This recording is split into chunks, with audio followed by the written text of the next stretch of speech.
Haunt me, Daddy. 3, 2, 1. Hello. Hey. Hi guys, welcome to another week of spooky ghost stories. Spooky. Welcome to Haunt Me, Daddy.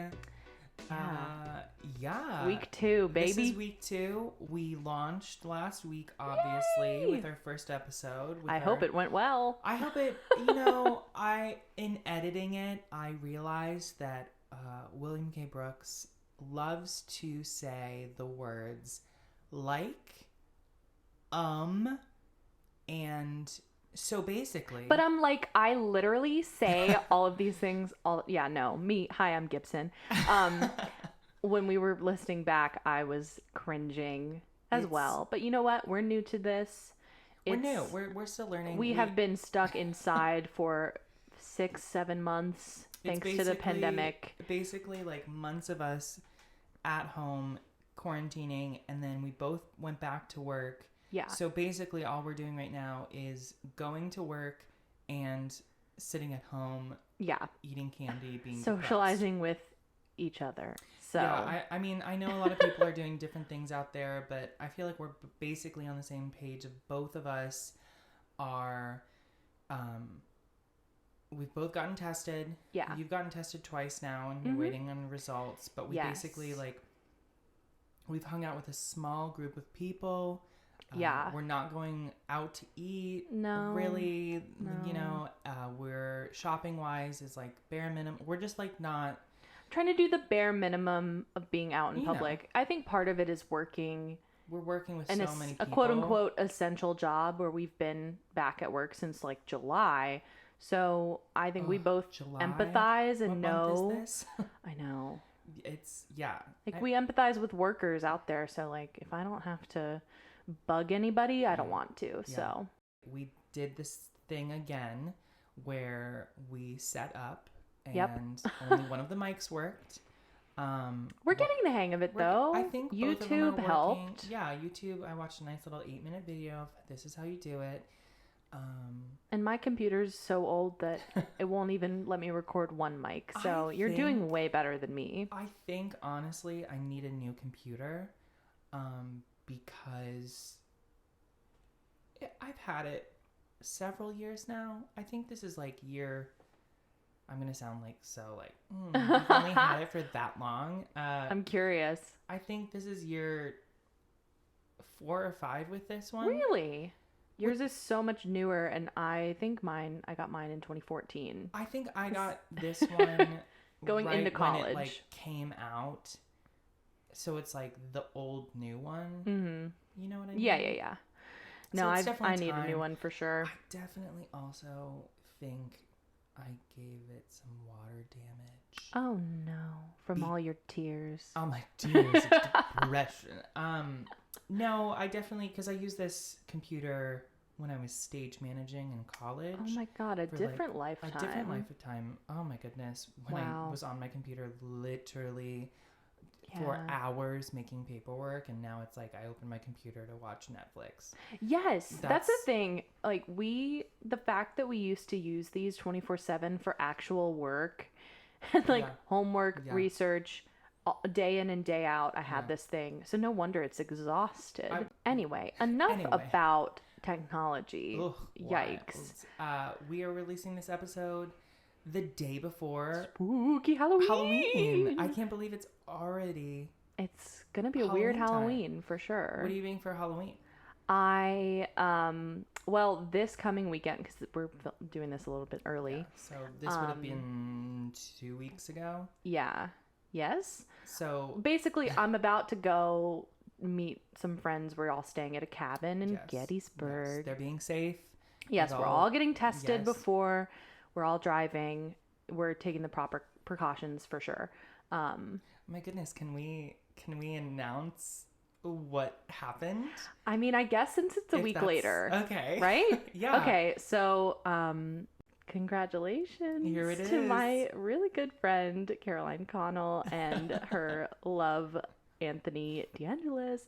They this whole cabin trip is basically a big ruse for him to propose to her. And I'm like literally getting emotional just talking about it, and it hasn't even happened yet. I know them, Yeah, and I've hung out with both of them, but not. Yeah, like my birthday. Yeah, like I don't know them like as much, obviously as much as you do, but I know them, so like I'm like, ooh, it's I'm exciting. like little giddy, and I'm like, this is so exciting. But obviously, like I don't know them enough to be in this cabin. Yeah, but it's like a group of us. We're friends from college, right? And then New York friends, and it's just like this little family that we've kind of cultivated through the pandemic because her boyfriend Anthony started organizing a Jeopardy game every Saturday night on Zoom, and we've been doing it since March, pretty much, which is insane. That you've been doing it this long. I think I've only missed like 1 week. Yeah, maybe. But I think it's so awesome that you guys are doing that, because I think because of the fact that you guys cannot hang out every week. Yeah, and we live in 3 different like our group is Chicago, Pittsburgh, and New York peeps. Right, because Caroline was here and then she left, and then like everyone's been everywhere. Yeah, we've all been. It's like stuck at home, back in the apartment because you moved, but like it's just so many things. So I think between the Jeopardy thing and now this cabin where you're being safe, it's so exciting. Yeah, it's nice to have something to like look forward to. Yeah. It's like the reason we decided to do this, because we were all like, we need something a little bit to be excited about. Yeah, in this, like these dark times. Yeah, so it's gonna be great. But that's kind of our Halloween celebration too. We're all gonna dress up, and they don't know this yet either, but I'm gonna dress up as Ghostface from Scream and scare the shit out of everybody. So that'll be fun. Yeah, I'm excited to hear the stories of how that goes. Yeah. Enough about that. The past. Where are we? Who are we? So when this month started, I had all these expectations that me and my 2 roommates, which is Gibson and Daniel, who I think Daniel would eventually be a guest on here. Oh, yeah. He doesn't have a choice. But I was like, wow, I'm going to make a list of all these things, and every day we're going to dress up as something in the month of October because we're stuck in this apartment and we have nothing to do. And then I remember we're all depressed and sad. And broke. So we haven't done that at all. No. It's now, we're recording on the 13th of October, and I have not even thought about doing it. But I do want to have like some sort of costume for like the 31st. We'll throw our own little party here. I'm imagining it's going to be like spooky movie, the 3 of us eating candy and like pizza or something. Yeah, I'm into it. Honestly, sounds fine. You will not catch me out at a bar. You fucking kid. No way. Excuse my language, mama. Not to continue talking about the pandemic, but with indoor dining, so in New York City, indoor dining just opened up. I think it's like end of September. Yeah, it's like 25% capacity. Mm-hmm. But I'm just rolling my eyes. I'm like, who wants to eat indoors? Like, I know it's cold out. Like we've had days where it's been cold and people need to eat inside. But I'm also like, get it to go, girl. Yeah. Sit in your own apartment. Yeah, I like don't want restaurants to go out of business, obviously. And you know me, like cooking and baking, culinary stuff is like one of my biggest passions. So I love the restaurant industry, but I just feel like people aren't looking at the employees who have to be who don't have a choice because they have to make a livelihood, and they are putting themselves at risk every day just to serve you your chicken parmesan. Like, I don't know, it just doesn't sit right with me. At least in New York, where cases are currently rising. Anyway, so tomorrow's Halloween. Tomorrow's Halloween. Spooky stuff. What are you guys wearing? I feel like I'm gonna do. Yeah, what are you gonna do? We haven't talked about this at all. I think I'm gonna do a costume of just something I can find in the apartment. I obviously will have to post a photo of whatever we decide on. Yeah. I want to have a lot of fun on Halloween. I think we should like make drinks and have pizza and eat too much candy and have like 2 movies lined up I'll bake some stuff. I don't know why I'm trying to act crazy because I'm working on Halloween. Are you really? Unfortunately. Ugh. Oh, it's going to be fun though because I think it's me and my coworker Erica who I love. We're also friends and I think it's just the two of us. So I think we can like coordinate a costume together. That would be great. Wouldn't that be cute? Yeah. Yeah, so but I also feel like these days with Halloween, I used to really like get into it and I would spend too much money for the perfect items. And now, I mean, just last year I remember us going to like 3 different stores to try and find. I mean, yeah. I love Halloween. I get it. Yeah, but nowadays in the last few years, I use things that I have because I have a weird assortment of costume stuff that I've saved. Sure. But I mean, it's still like my favorite. It's probably my favorite holiday, other than Christmas, because presents. But I would say, yeah, Halloween and Christmas are definitely my top 2. Yeah. I think the Halloween. Best. I think honestly, these 2 holidays, I'm like, I can't wait to have kids. Yes. Family, because I love most of my family, but my family is very much like. They're not really into the like big Christmas like presents and Santa's coming and like let's decorate together and let's watch a holiday movie. They're just kind of like, my mom's kind of like, what do you want? And she's like, we're too gonna busy. spend some time she's together, taking care of these kids and like she's doing all these things. You know, working at a hospital during coronavirus, like she doesn't have time to ever. Totally. So I get it, but I just like when one day when I have a family. I'm going to be that mom who is like drugged out and it's like, okay kids, let's string some popcorn for the tree and 5th glass of eggnog. Exactly. Like, okay kids, so you want to come sit, we'll talk about Santa. Hi, I'm Rose, and if you like fruit eggnog as much as I do, like that's how I want to be. Like make your own traditions. I'm definitely gonna do that. I mean, first I should get a family. That might be a good out there step. Who want children. I'm looking for 2 max. So yeah, I'm excited for the holidays for that. Yeah, it's the best time of year for sure. I think about that and I'm like, oh, holidays and families, and then I'm like, oh, I could never. But then also I'm like, I want it. Yeah. So that's that. Happy holidays. So it's October. Happy holidays. Wow. We thought for this episode, the usual mix of things will be personal stories and interviews and famous ghost stories. We thought today we would do like a location, a haunted house, if you will.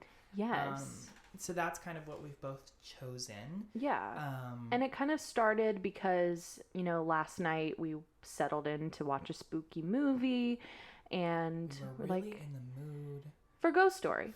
A good ghost story for some inspiration to record. And then we decided on The Shining. Absolutely. Which is like my favorite. So anyway. So then we decided, we're inspired. So we're both kind of doing these famous locations that are haunted and happen to have like movies inspired by them. Absolutely. So that's kind of the vibe for today. Absolutely. You're going first again, I'm going right? First. I feel like this story you're doing is going to be epic. Oh, don't talk it up too much. I feel like mine, I have a lot of facts, and then I feel like I want to talk about like theories. Yes, love a good theory, and I love a good fact. And I feel like yours is a lot more spookier. I don't know. Anyway, we'll get into it. So here we go. I'm gonna be doing the Winchester Mystery House. Ooh. Oh my gosh. I'm excited for this because I've heard a lot about this place, but from varying sources and don't know what's fact and fiction. My sources are from like BuzzFeed Unsolved, Love the them. movie that was made. Yes. Wikipedia, obviously. Yep. And then the like Winchester Mystery House like website. So I've got a little bit of tidbits from everywhere. I'm also like, I'm kind of doing like an overview of everything because there's so much information. So we don't want to overload. No, not an overload. I'm obviously not going to be like, and then in 1984 this happened, and then in 1984 in December this happened. Aw, man. I wanted a history class. If you want a timeline history class, you can go read it yourself. Try college. No. Try college from online. Winchester Mystery House. San Jose, California. Oh my God. Why did I think it was in the middle of like some spooky town in Massachusetts or something? I thought it was too. I thought it would be something. No, and I looked it up and the first thing it says is San Jose, California. Fucking California. Who knew? Who knew? That's funny. I feel like I did know that because in all of the photos I've ever seen of it, it's palm trees. So I am a foolish mortal. Who did not realize this. What if it was like Orlando, Florida? I mean, Florida, I feel like is a very haunted place. Yeah. That seems They do. They have a lot of demons. Anyway. Great. So that's where we are. Basically, there was this woman named Sarah Winchester, and her husband died of tuberculosis in 1881. So there's that. He's dead. Done. Bye. And Rip. And basically, she inherits $20.5 million. And this is in 1881.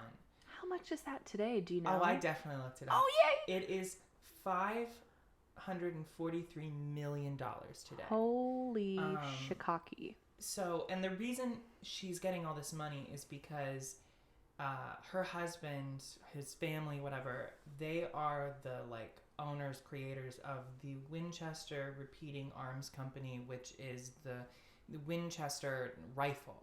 Oh, so basically that famous rifle you see in like Western movie, like that's them. Wow. From my understanding. I feel like I remember something about that, like Annie Oakley used one or something. Interesting. Yeah, a lot of like famous people used the I guess there's a lot of money in, especially back then, in like a brand name of a popular gun. Guns. So she's getting all this money from that. She also, I guess, inherits 50% ownership of the company. Wow. So it's like, she's rolling in it. Sarah's good to go. Her husband dies. She gets basically everything. Wow. Goals. So what it was saying was, I guess she gets like $1,000 a day. Her paycheck is like $1,000 a day, which is $26,000 in today's money. Wow. Like, could you imagine just getting $26,000 handed to you every Honestly, day? don't even know if that's what I make in a year. Yeah. So there's that. We also must note, realizing as I'm reading my notes, I did not write down the dates. But Who needs them? Who needs them? She had a child, and her child died. Yes. So my girl Sarah, she, I guess, goes to a Boston medium. Ooh. And this medium tells her that she should leave the home she has in New Haven and travel west, where she should build a house for herself and the spirits of all of the people who have fallen victim to the Winchester rifle. So this medium is basically like, because you are related to this Winchester rifle fortune and all of that, you are now cursed with the spirits of everyone who has fallen victim to the rifle. Wow. So basically, that's a lot of people, I'm assuming the gun was popular. Yes. But also, what I'm hearing is this medium is like, ban guns. Oh my God. No gun rights. Fuck the NRA. NRA, bye. Wow. And in doing that, passes it on to Sarah, who's then like, ban guns. Okay, so Sarah's basically like, I'm a Winchester. The Winchesters are responsible for making this gun, which therefore, but I don't know. That like, sounds all like her money is made from the guns, but at the same time, the guns are. She didn't kill those people. She didn't kill them, but she's cursed anyway. Because it's like guns don't kill people, ghosts do. Ghosts do. Yeah, that's the saying for sure. Right? Is that so? That's basically I gotcha. What this medium has told her, and she's like, I'm from 1880s. I believe you, everything bitch. You say. Both my husband and my daughter have died. Yeah. Let's go. She's grieving. Yes. I don't know if I mentioned this. Her daughter's name is Annie. Okay. I don't know if that's interesting to you. Baby Annie. She's in California. And then the dates, I looked at 3 different websites, and the dates were all different. We love to see that. We love to see that. But basically in like 1884, 85, 86, in those 3 years, she moves to California. She buys a farmhouse on 100 and I didn't. Here's the thing. I don't know if this is a typo or not, but what I have written is 1,662 acres. But in my mind, that sounds like too many. So I think it's 162 acres. But she purchases that many acres and this little farmhouse. Yeah, that sounds right. 162? I would say that seems right. I think it's that. So because like giant national parks are like 1,000. Okay. I think we might be wrong. I don't know. But so, that sounds like more realistic to me. 162 acres. Yeah. She buys and then an unfinished farmhouse. Interesting. And basically, so she has a lot of land. Yes. Including the farmhouse. Yes. Okay. And from this farmhouse, I guess she builds onto it. So she hires all of these contractors, builders, people to build this mansion out of this farmhouse home. Yeah, it's like that's my understanding of it. I think from the things that I was reading and viewing, there's like one room, like I guess like in the middle of the house that's like the original, the OG bones, and then she kind of just expanded on it. Yeah, basically there's just like so many different sources. It definitely seems like the Winchester like people who like run the house nowadays elaborated on a lot of things, made their own stories to make it more spooky. Sure. So the actual facts of everything that I'm telling you is kind of like, we're a ghost podcast. Yeah. I hope it goes without saying, guys. If you're here for the facts, again. Yeah, leave now or forever hold your peace. So basically, she's building on to this. She's hiring all these people. I guess she hired a bunch of architects, hated all of their designs. So she ends up being the one that's being the architect and like designing all these rooms. But I guess from my understanding, she's not like, she doesn't have like a house design. She has like room by room. Okay. So it's basically like random additions to the home constantly. Like, room 1 done, let's do another one. Let's do another one. Let's do another one. So that results in there just being all of these rooms that like don't make sense. Like 160 rooms, possibly. They don't know. There could be more. Whoa. Because it's just so odd. 40-ish bedrooms. 2 ballrooms. Okay. 1 finished, 1 unfinished. And then I found this interesting. Apparently, she spent like $7,000 on one of the ballrooms. In this time, it cost less than $1,000 to do like grand ballrooms. Whoa. So she spent $7,000. I have a photo for you. I guess she really wanted some balls. She said no balls ever took place in there. Wow. Yeah. What a waste. Here is a photo of like what it, I guess, originally looked like. Okay. How tall do you think it was? How many stories? Like the farmhouse? The original. You know, I'll go with like, my guess is 3. 3 stories. Including an attic. For this mansion. Yeah. For the farmhouse. For the, no, this is like, she's built all these rooms. Oh. Sorry. Beyond the farmhouse. Because the farmhouse was like 1 story. Oh, okay. I'm sorry. I thought you were asking beforehand. No. So she's built all these rooms and she's gotten, it's been years and years. How many stories do you think it is? Like 6? 7. Oh, I was close. It's 7 stories. Wow.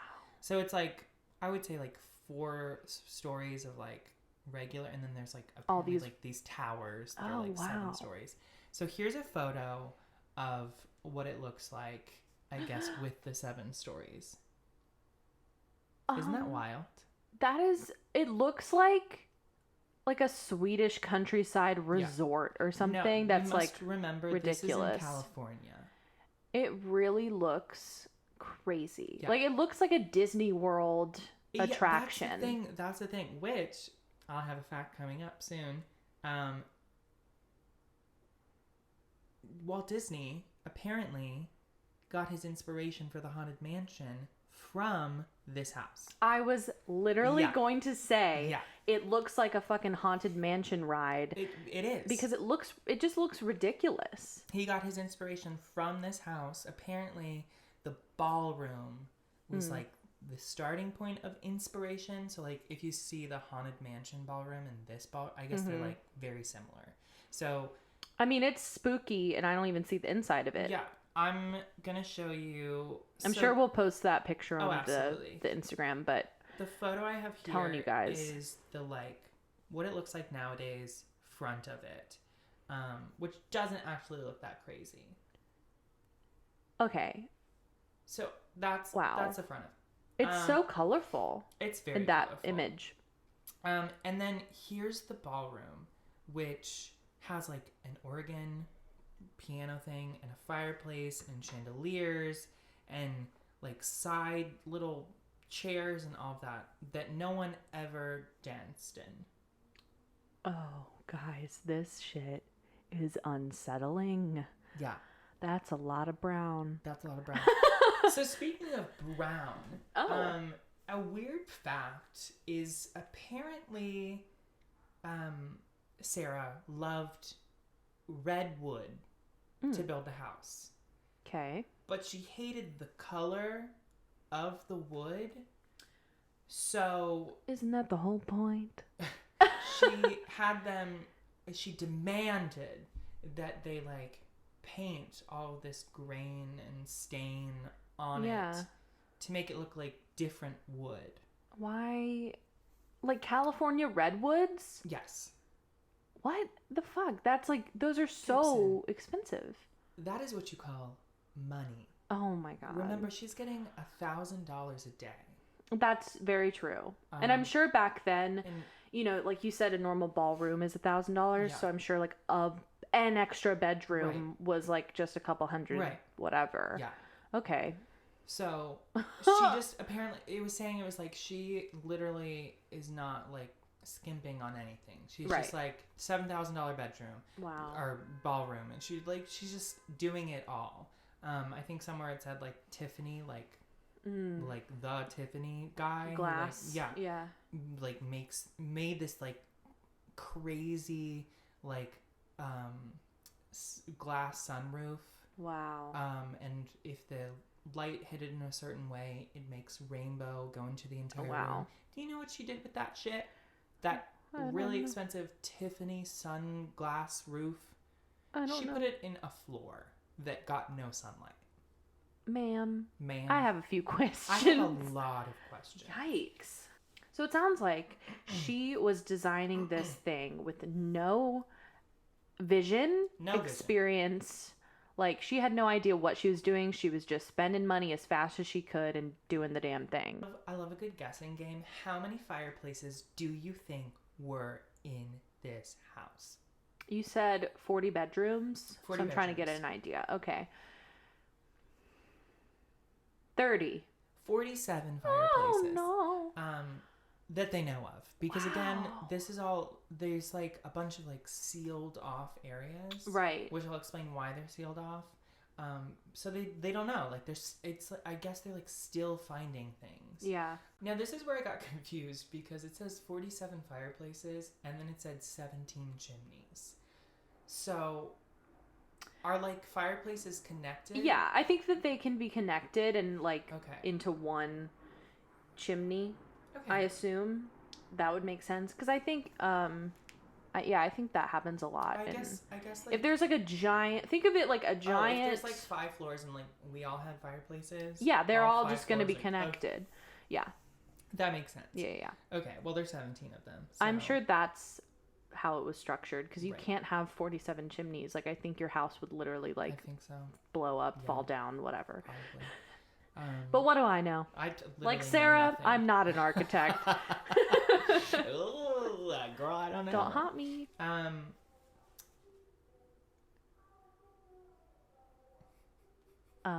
A car is currently playing a song that we don't have the copyright to, so we're just gonna wait a second. That was so loud. That was so loud. I'm like, how are you doing that? I got very scared because I thought a ghost was going, really, like talking to us for a second, but no. Finally, 2 basements, and 3 elevators. Jeez. And like a shit ton of bathrooms. Yeah. What if you were like 40 bedrooms, no bathrooms? No bathrooms. They all had to share.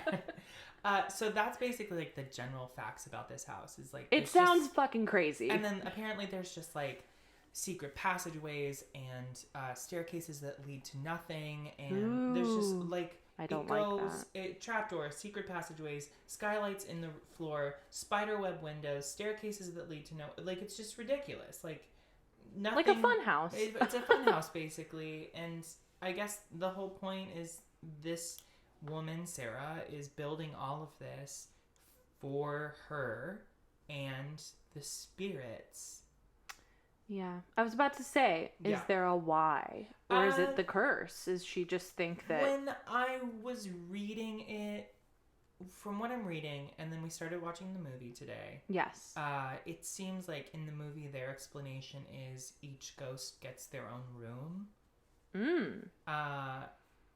That's a lot. But then what I was reading is basically there's just all these rooms and nothing makes sense to trap them. Right. Because in the movie, basically, they all have their own rooms, and then she, like, nails 13 nails into the door to trap them until they are at peace to, like, go to the beyond. Wow. Okay. But I didn't read that anywhere, so I don't... So there's lots of theories. There's just, like, lots out there. So, yeah, that's the thing. So, now, she's been building and building and building and building and building. And then, in 1906, there's an earthquake. I think it's a famous earthquake that happens. And because of that, the 7 stories are, like, damaged and the towers fall. Yeah. And, like, it's a nightmare. So then she brings in even more builders and stuff to, like, do these repairs. But then apparently she, like, buys a house somewhere else and, like, leaves this house because it's been damaged. So there's, like, all these theories out there that there's all these, like, stairways to nowhere and, like, weird things happening because of the earthquake that destroyed a lot of it. Okay. And she just never fixed a lot of it. She just kind of gave up when it was damaged. I forgot to mention there's, like, a bunch of doorways and windows that open to, like, brick walls, too. And the theory is it's that way. One theory is it's that way to, like, trap ghosts, and the other is because she didn't feel like fixing it. Interesting. There's also, like, a random door that leads to nowhere. It's like on the 2nd floor. You open it, and, like, if you go through it, you fall out into the garden and would die. Wow. Yeah. That's that. Interesting. Let me see where. So the door to nowhere, it's just to nowhere. You just open it and fall. If you, yeah. Interesting. Again, like, does she have this doorway because she was planning to build more on? Or right. Who's to say? Who knows? But of course, a lot of people are like, ghosts. And then she dies. Sarah dies. Okay. And Rip. 5 months after she died, and she basically leaves. She's living in this house with herself, the ghosts, obviously. Yeah. And then her niece and her niece's child. Okay. Like in the movie. Like in the movie, yes. And then Sarah dies, and she, from my understanding, basically leaves everything to her niece. Okay. And her niece sells everything, basically. Keeps what she wants, sells everything else. I honestly couldn't tell you if she sold the house or what happened. Yeah. I think she did. I don't know. But 5 months after her death, the house, everything's sold, and basically I guess it's empty, but there's this house still here.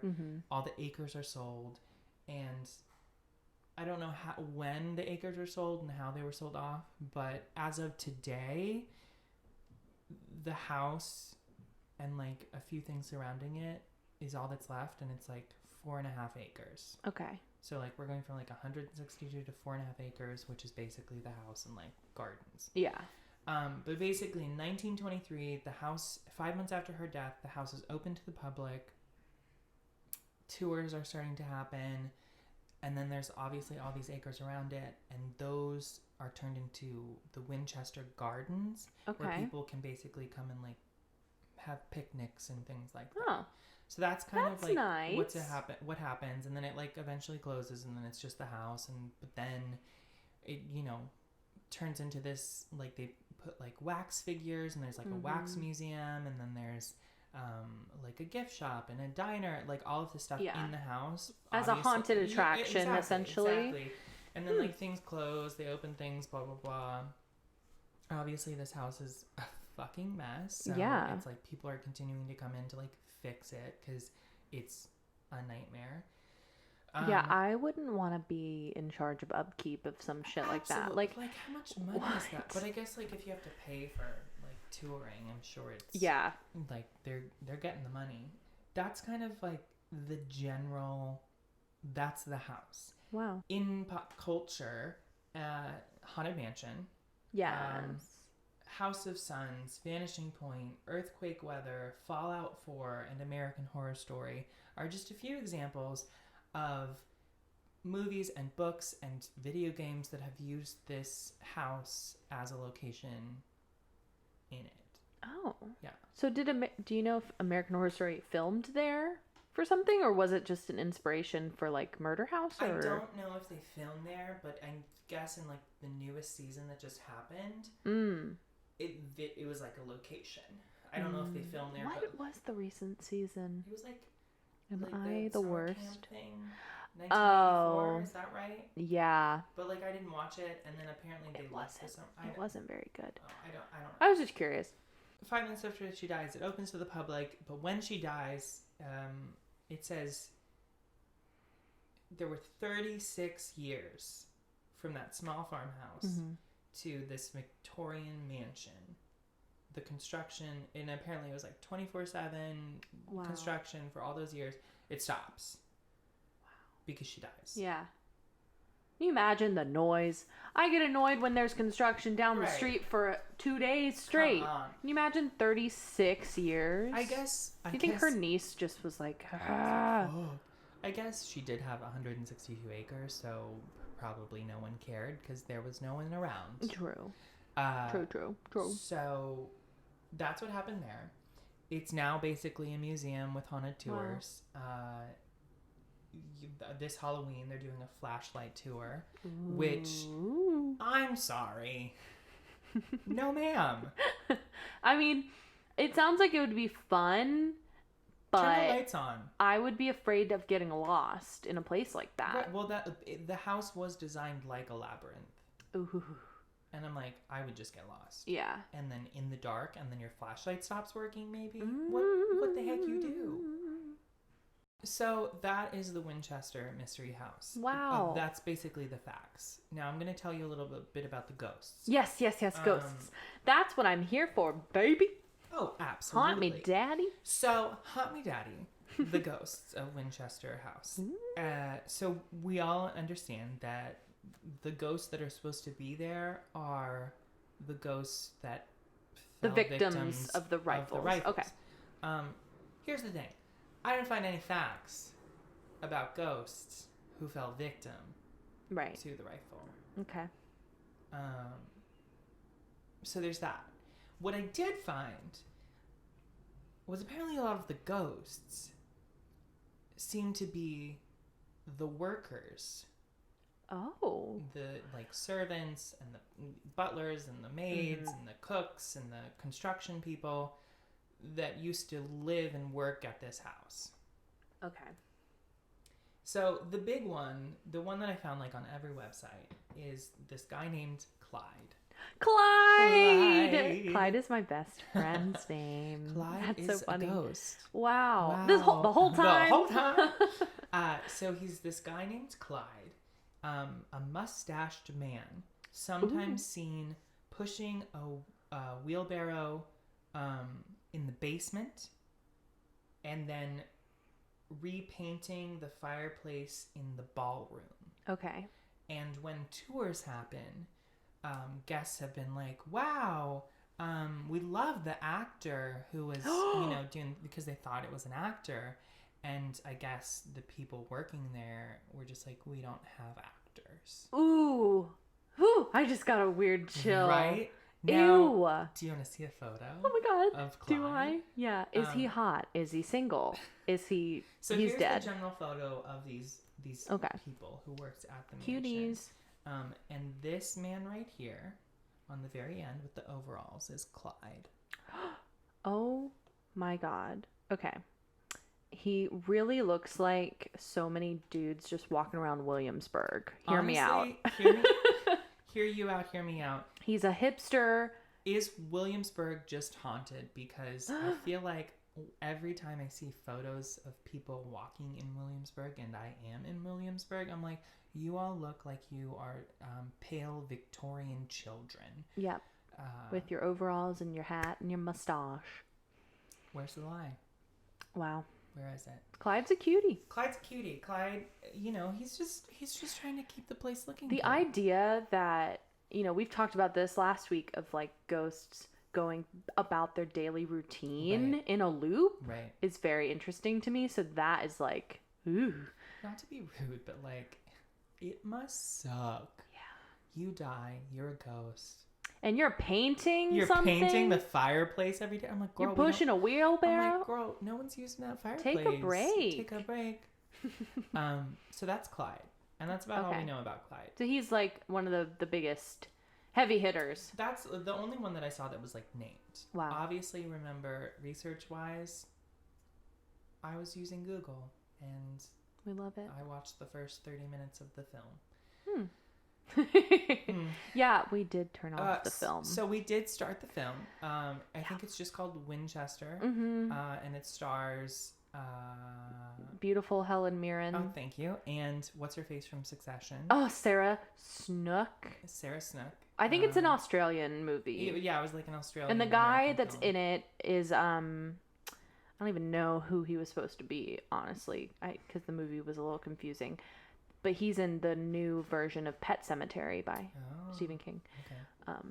So yeah, that was the movie. But the movie was just it was bad. Yeah, it wasn't great. So we did turn it off.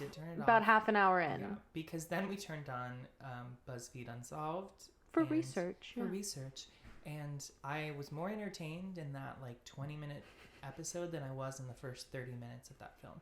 So that's that. So if you want to go watch it, it's on Netflix. It is.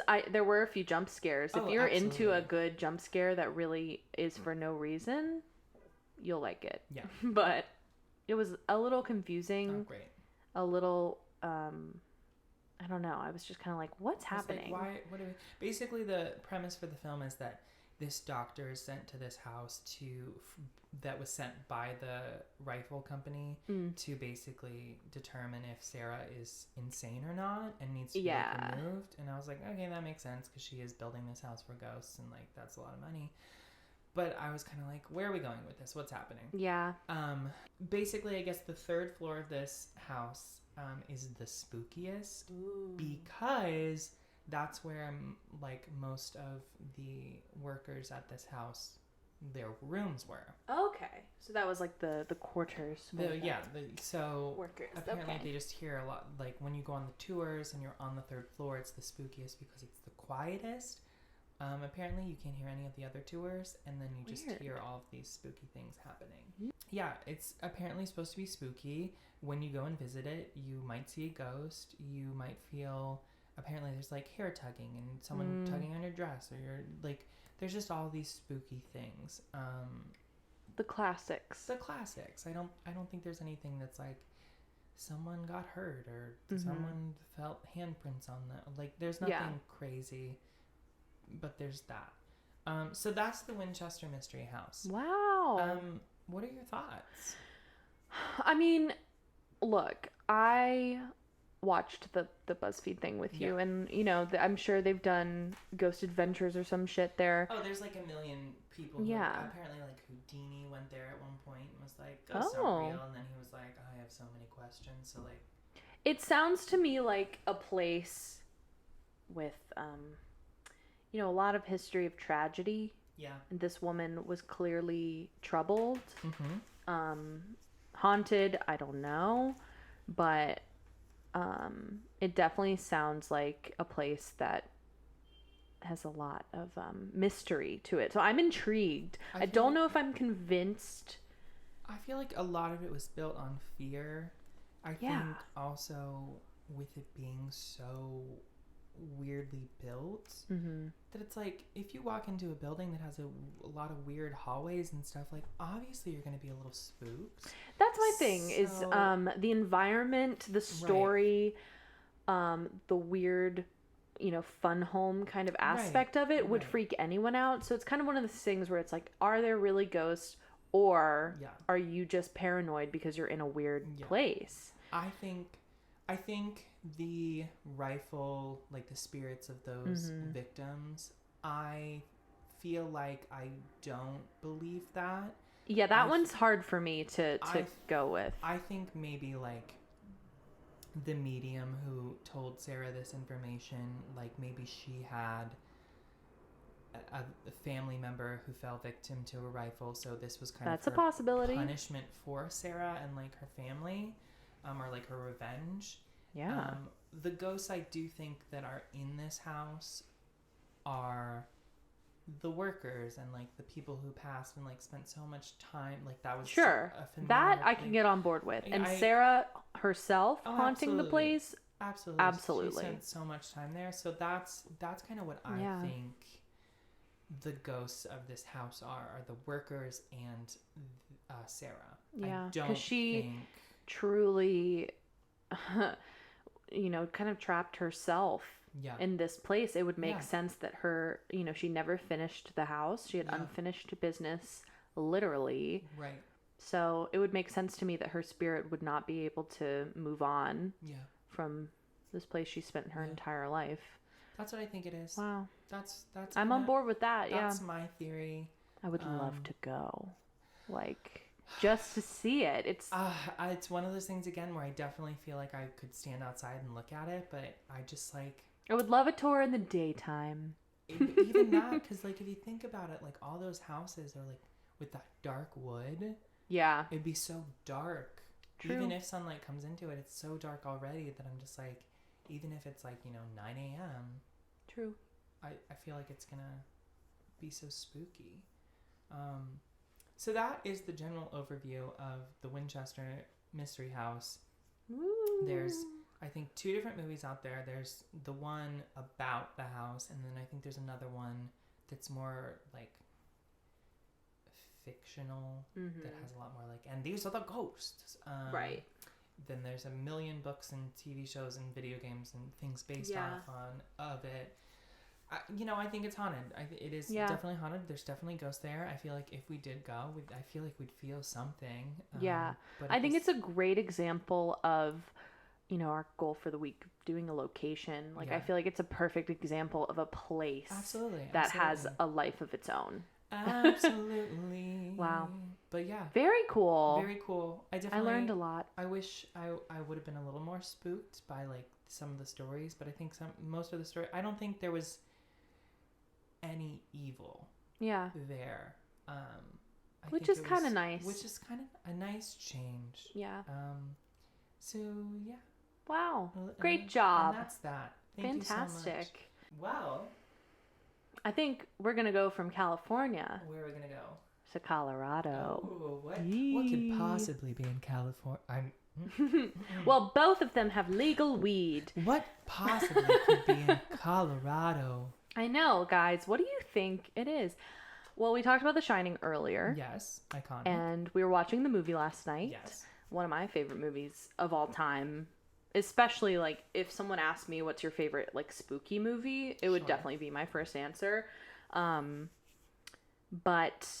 yeah, I was very inspired last night while we were watching the movie. I was like, damn, I would love to do the Stanley Hotel in Estes Park, Colorado, which is the inspiration for the Overlook Hotel that is in The Shining, the novel by Stephen King, movie directed by Stanley Kubrick. So let's dive right in. Okay. I'm really excited about this one because, like, I've known about this for a while. I don't even remember. I'm trying to remember what age I watched The Shining for the first time, but I'm pretty sure it was too young is the answer. But I've loved this story for so long. But basically my sources, first of all, Wikipedia, obviously, TripSavvy.com, weekinweird.com, and then the Stanley Hotel website. Nice. I definitely watched it too young. Yeah. Because I remember watching it with my mom, and she definitely, when it gets to the room 237. Yes. When it gets to that and there's the naked woman, my mother closed my eyes and I said, "Girl, don't worry. I have no interest. I'm disgusted already." That scene gets me every time. I know it's going to happen. I hate every time. It's so disturbing. Yeah. So first of all, if you haven't seen The Shining, the film, I highly recommend if you love a psychological thriller. It's got ghosts. It's got some descending into madness, It's got some fine acting. It's fantastic. So basically, we're going to start. Basically, when you go to the Stanley Hotel website, first thing is that it's a charming historic hotel in Estes Park. I'm like, charming? Charming? Sure. Are we sure?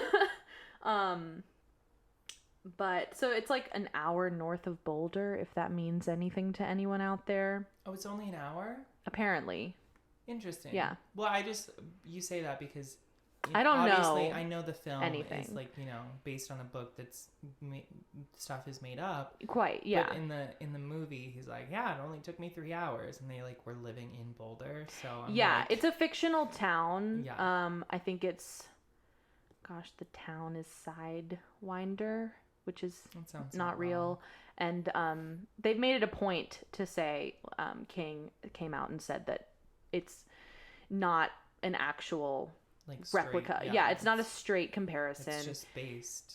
The Overlook is supposed to be inspired by many kind of resort hotels, but based on my research, it sounds like it's the fucking Stanley Hotel. So fun fact too, I wanted to do this because my mom, hi mom, she loves The Shining.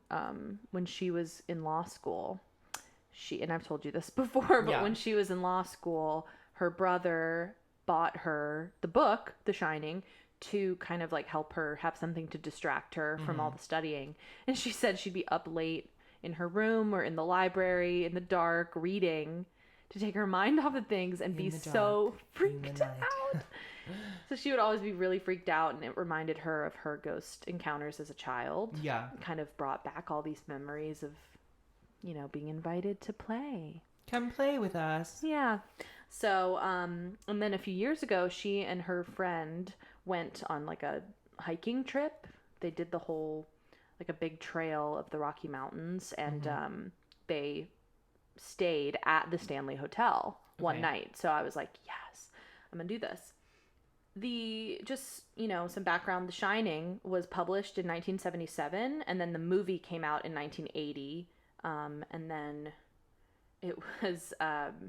It's always interesting to, like, hear when the book came out and hear when the movie happened. Yeah. Because I think it's interesting, like, how long did it take for this book to gain popularity to then be made into a movie? Yeah. Because also I'm thinking, like, it takes, how many years to, like, get the rights, write the screenplay, get it cast, get it filmed, get it out. It takes a long time. So it's just like, in reality, it's like, if it came out in 77 and the movie came out in 80, like, probably wasn't even a year before they were like, okay, let's make it a movie, go. Yeah, it was met with critical acclaim. The book, sure. it was his third published novel, and it really, a lot of people give it credit for kind of making him such an honored, kind of acclaimed author for the horror genre. Yeah. It kind of put him on the map. Oh, sure. As a horror author. And I can see why, because that shit is scary.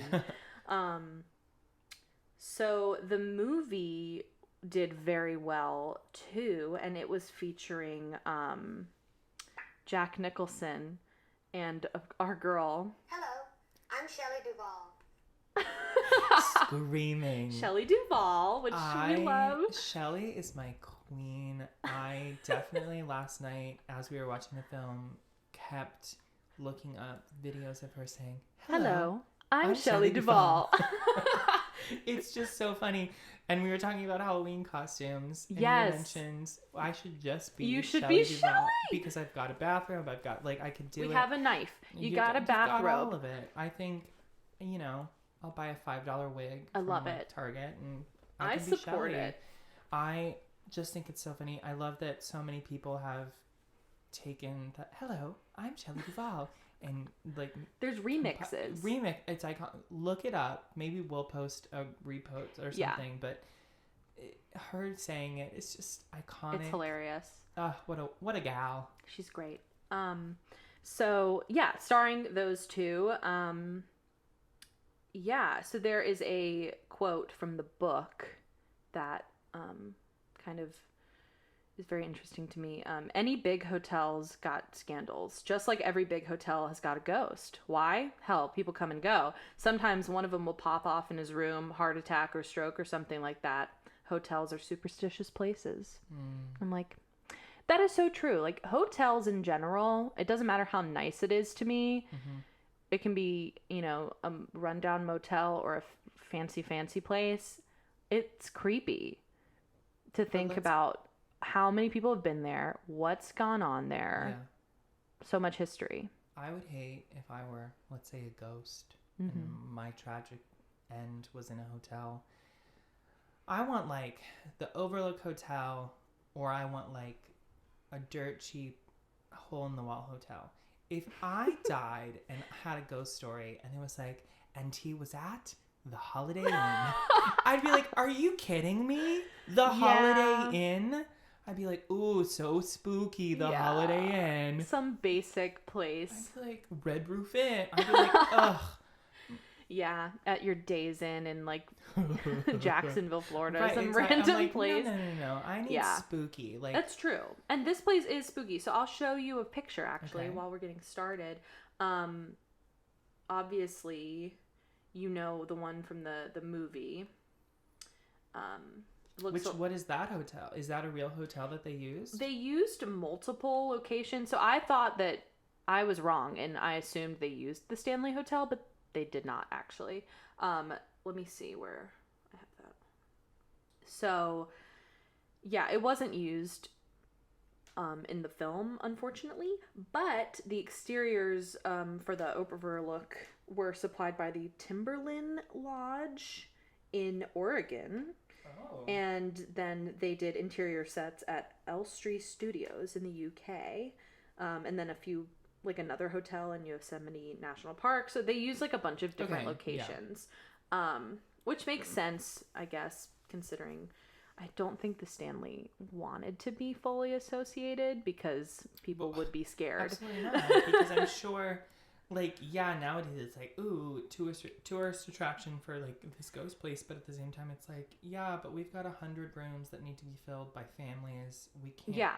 Like, no one wants to bring their kids to a haunted mansion. Like, and it was definitely built to be a resort for fancy people. Oh, sure. There's, like, I think it said, like, over 400 rooms, not including, there's, like, a crazy amount of things. I'm getting ahead of myself. Yeah.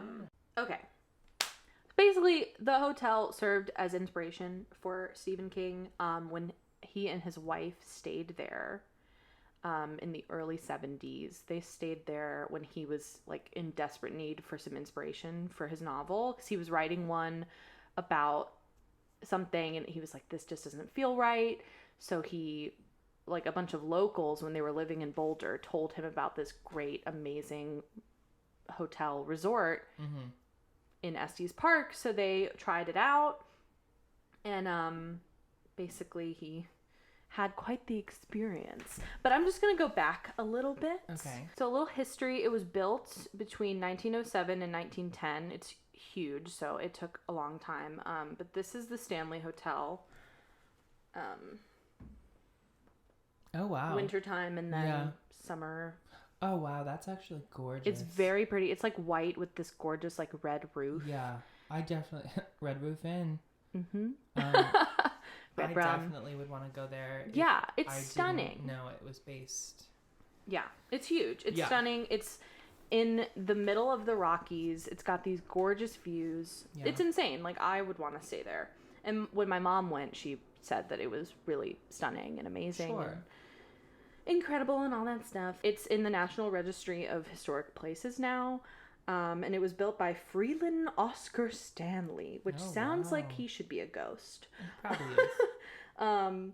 And he was an inventor, and he invented something called the Stanley Steamer. I don't think it's... Stanley Steamer gets you over cleaner.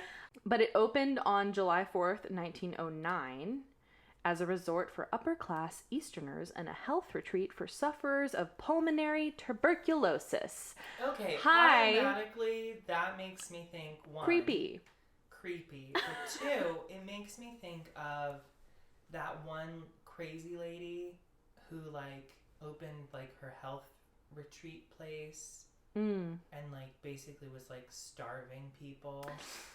I don't know what you're talking about, but I'm scared. My murder did it, and it was basically like this woman who, like, was not a professional at all, but she, like, opened these not resorts, but, like, health clinic places. Yeah. And it was basically like, you come and I'll fix you and make you healthy and happy and blah, blah, blah, or whatever. But she was basically, like, just giving them diets that were, like, awful for them. Oh, like, yeah. I think maybe they're bleeding them out, like, doing all these things. And basically, like, just destroying them until they were dead. Oy. And then stealing all their money. Something like that. Yeah. So that automatically thinks, like, oh, so this is, okay. Well, it was never officially a sanatorium or a hospital or anything. It was just the perfect place to send sick people because of the altitude, the fresh air, the food, and basically it was constructed for hygiene and comfort. Okay. And I didn't expect to see that with, like, a hotel, you know, that they would first and foremost think of hygiene, especially in the early 1900s. It's like, oh, they were really thinking about that. Hygiene and comfort is probably different for them. They're like, oh, you want a sink after you use the Beautiful. bathroom? We're going to put soap in every bathroom. Have you guys ever heard of a shower? Towels. Tongs for the food? Ooh. Instead of just your hands? Literally, the bare minimum. Masks when you walk through the streets on the subway. Wear your masks. Wear your mask. So it opened up. It's got, it is definitely designed for a nice getaway. It's got music rooms, lounges, basically places for all of the old timers to go with their cigars and a glass of champagne. Oh, after a day of sightseeing. I don't know. Wild.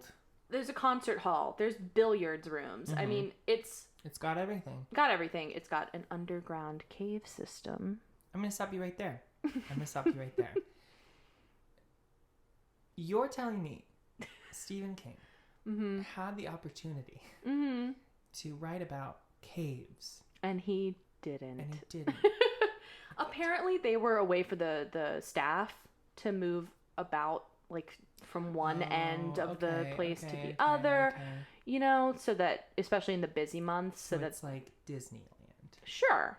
Well, funny you say that, because actually the hotel's paranormal investigator, which, yes, they have one, her name is Lisa Nyhart, she called the hotel a, quote, Disneyland for ghosts, unquote. Okay. I'm just going to go now? Yeah. Yep. Yeah. Okay. So I can see why they want to separate themselves a little bit from the movie, but... Wait. No. If they want to separate themselves from the movie, but they have a paranormal... And they do tours. And yeah, it doesn't really make a lot of sense to me. Like, I understand not wanting specifically that movie because, you know, spoiler alert, murder, the husband attempts to kill his wife and child with an axe. Right. Yikes. I mean, how else are you going to do it? True.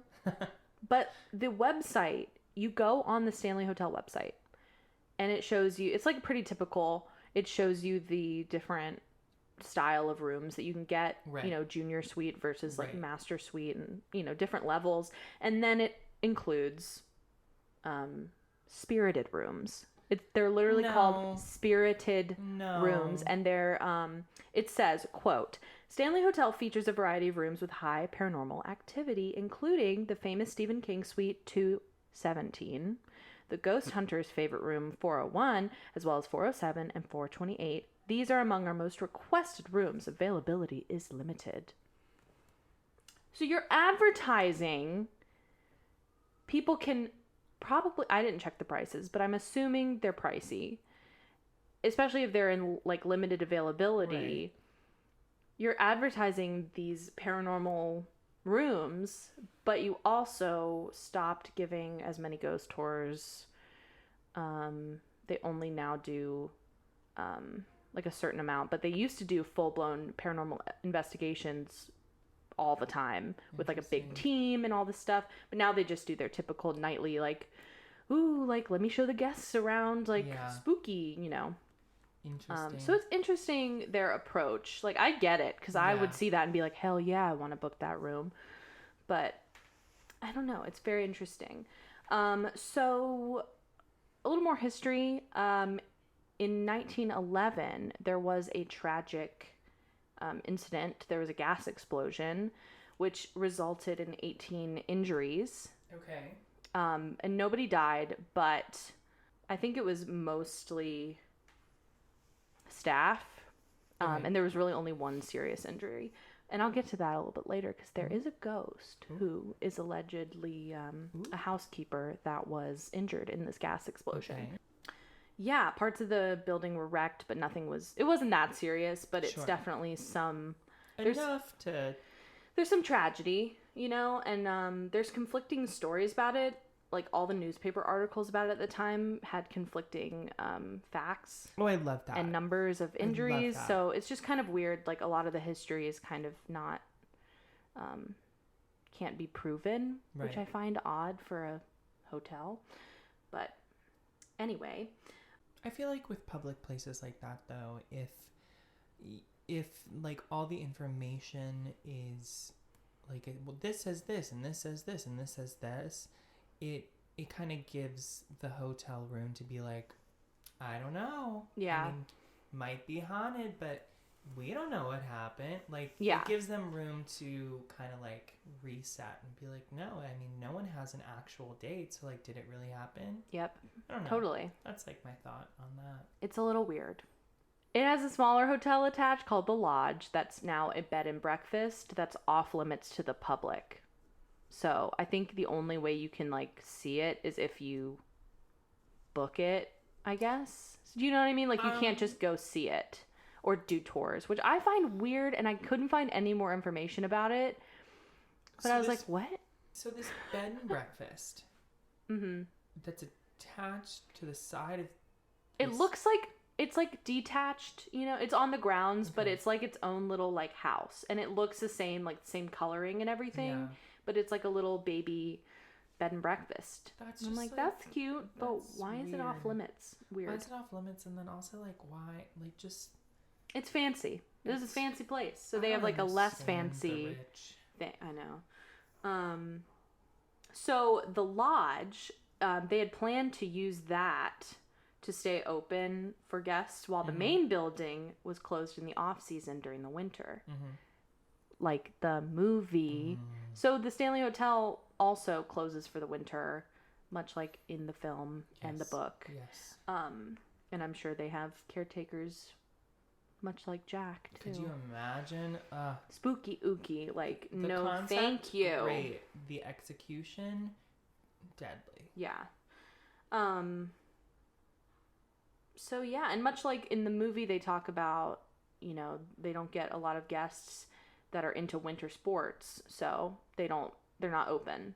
Okay. So it's like another similarity. That makes sense. It's kind of the same thing. So now let's get into Mr. King, Stephen King. Ah, yes, Mr. King. Yeah.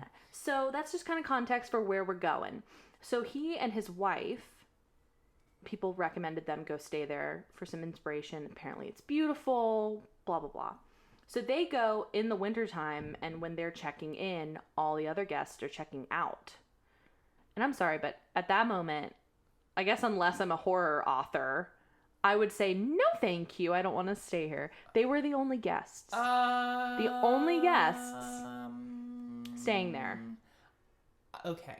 So, of course, he was spooked. I don't know who his wife is, but I'd be like, honey, I know, my girl Tabitha.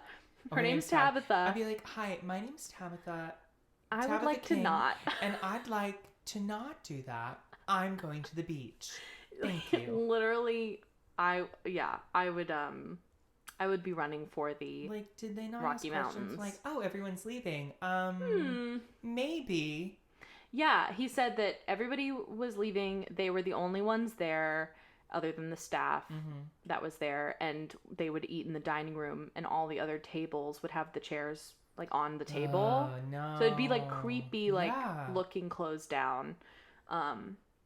Very similar to the movie with these big open empty corridors and big ballrooms that nobody was there. Yeah, he said that one of the things that really struck him were the long empty corridors, which we see in the film and the book. I think it's crazy that the film, like, those are sound stages, because those, like, that movie set was huge. Yeah, like, gigantic. Someone had to make such a huge sound stage. Yeah, I was kind of shocked when I read that. I just assumed it was in a big resort type place. I mean, me too. I mean, I don't know why I'm shocked, because, I mean, like... That's the movie business. Like, that's literally their job, and, like, there's been bigger... I mean, like, I don't know why this movie's coming to mind, but Mary Poppins, like...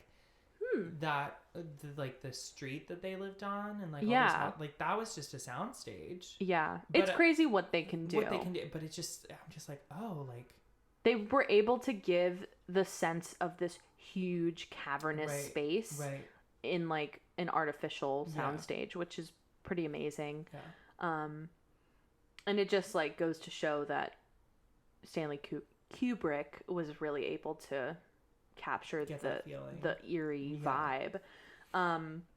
So he and his wife stayed in room 217, which is on the highly requested spirited rooms, and it's featured in the novel often, but they 217? It's 217 in real life, but they changed it to 237 for the movie because the Stanley Hotel did not want a direct correlation with, because obviously in the movie the room, one of the most disturbing scenes happens in the room. So I can see from a standpoint of wanting to change one number. I'm sorry. If they don't want to be connected to the movie, so 237, I was like, I wouldn't want to stay in 237, but then I was like, is there a 237, or does it like stop at like 218 or something? Like, I don't know, because I mean, some of the rooms we'll talk about later are like 418 and 408, you know, so... I don't know. But I thought that was interesting that they changed it. They changed literally one number. But, you know, I guess it's all about marketing. Sure. So, this is, there's kind of a few different times where Stephen King told this story, and each one's a little bit different because, listen, he writes fiction. I'm sure he elaborated a little bit sometimes, but this is also, basically what happened. He do a lot of drugs. I mean, I don't want to speak for Stevie, but it was the 70s. Like, in the middle of winter. I feel like in a hotel. You're in a weird hotel alone. I feel like now's the time. You never know. You just pull out those little Sour Patch Kids and you get to work. For legal reasons, I don't know what you're talking about. Unfamiliar. So basically, here's what happened. They check in. His wife says, I'm Tai. I don't like this place. I'm going to bed. She specifically said, I'm Tai. Yeah, she said, it's a quote. Okay. It's a quote. She said, I'm Tai. Nighty night. No, she peaced out. She was like, we check in. We're probably going to eat dinner. As most people do. Going to go to bed. Yeah.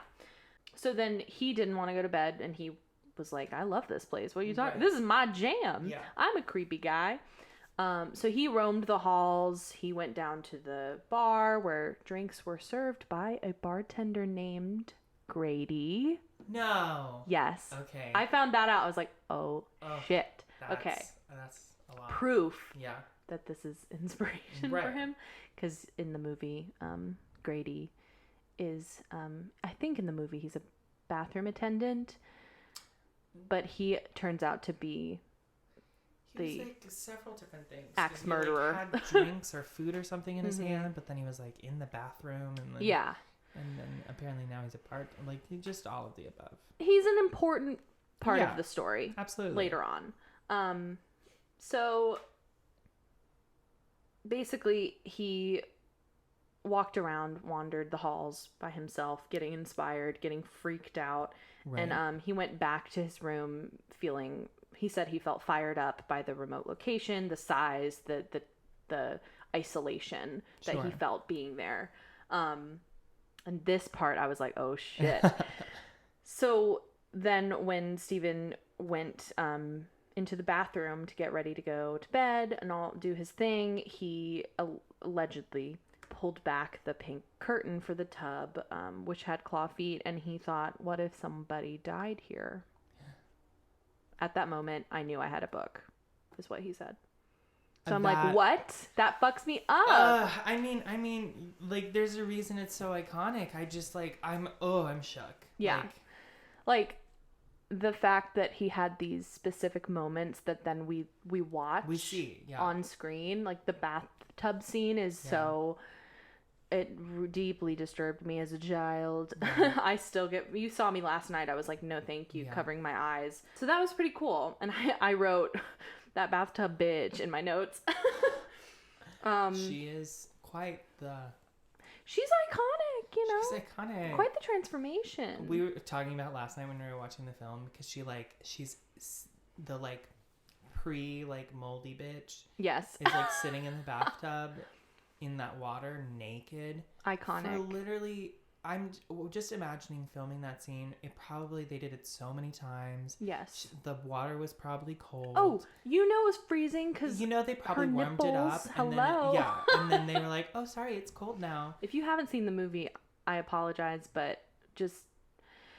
Ugh. She gets up out of this bathtub in slow motion. But it's not. Like, I'm just picturing Stanley Kubrick being like, one more time, but can you just be as fucking slow as possible? I know you're freezing and you're standing here butt-ass naked. Right. While Jack is bundled up in, like, and he's like, layers. Pretty lady. She also, like, the water in the bathtub it only had to be like an inch. Yeah. So it's like... It wasn't a lot. And also it's cold water, and it's an inch of cold water. Yeah. That cold tile floor. No, ma'am. No, ma'am. Yeah. Filming this movie, I mean, there are things online talking about how the actors were going crazy because they were able to do as many takes as the director wanted because it was all on a soundstage. They could do take after take after take. And there's all these stories about Shelley Duvall just being basically tortured. I'm Shelley Duvall. Hello. She goes through it. I'm Shelley Duvall.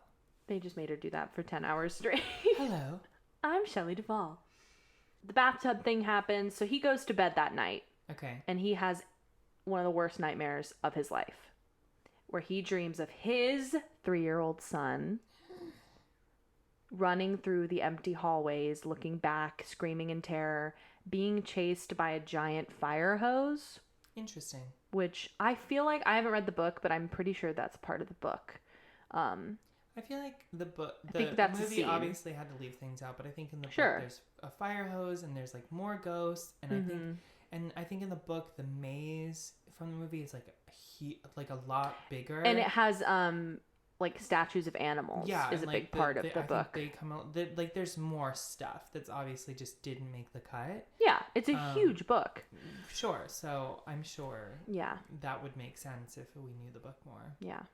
But it's interesting to me that, you know, I didn't realize that his son, being a part of the terror, I guess, the having a dream about his son being terrified and tormented was a huge influence. And probably the reason Danny is even a character, which I think is cool. Honestly, it just sounds like he has written himself, because he is a writer at this resort with no one except his wife, and he has a son. Like it's just I'm realizing now, I'm like, wow, this is very similar to you, sir. Yep.